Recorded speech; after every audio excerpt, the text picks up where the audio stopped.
Power, passion, betrayal.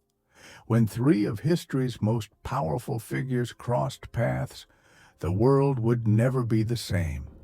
Julius Caesar, Rome's unstoppable general; Cleopatra, Egypt's brilliant, beguiling queen; Mark Antony, Rome's golden boy, torn between loyalty and love.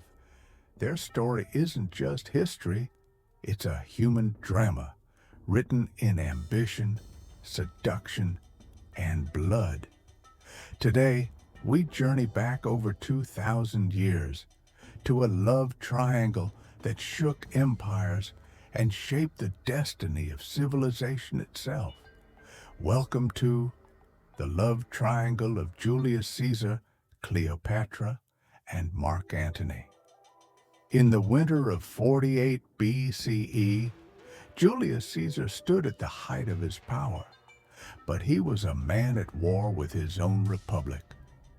Across the Mediterranean, Cleopatra VII, young and brilliant, faced her own crisis.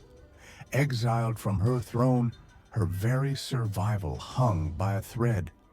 Fate and ambition would bring them together.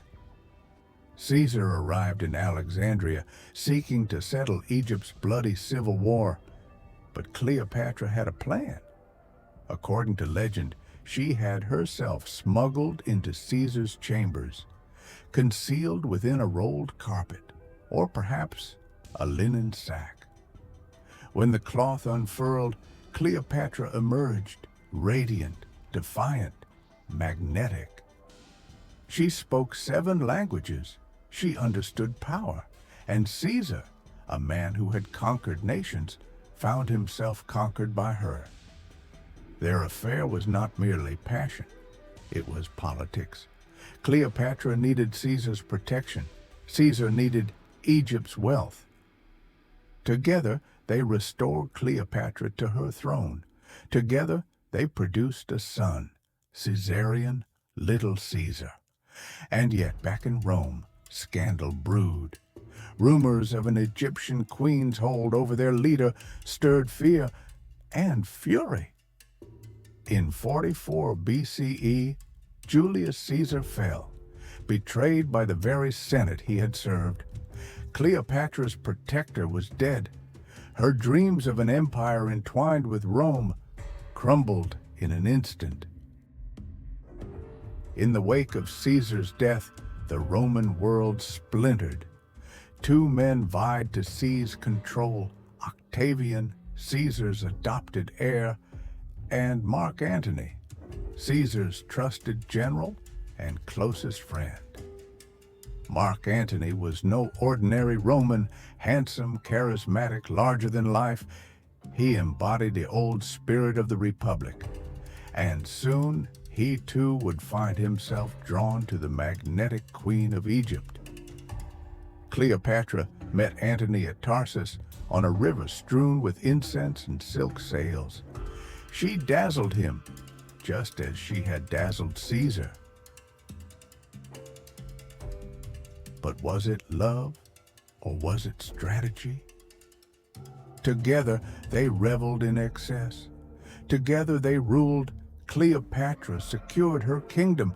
Antony secured her treasure.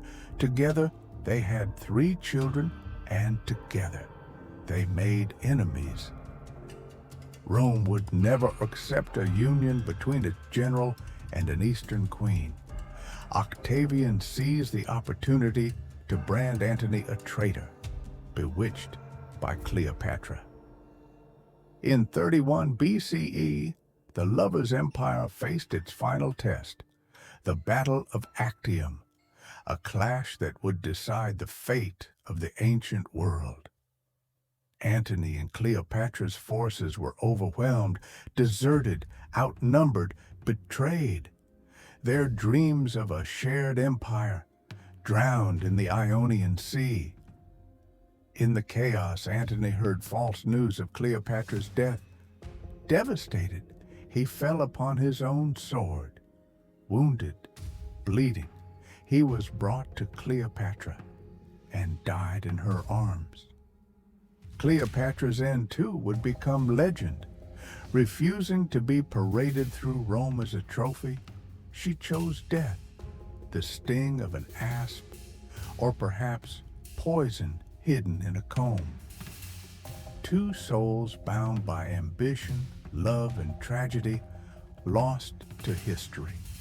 Their deaths marked the end of Egypt's independence, the rise of Rome's empire, and the final chapter of one of history's greatest love stories.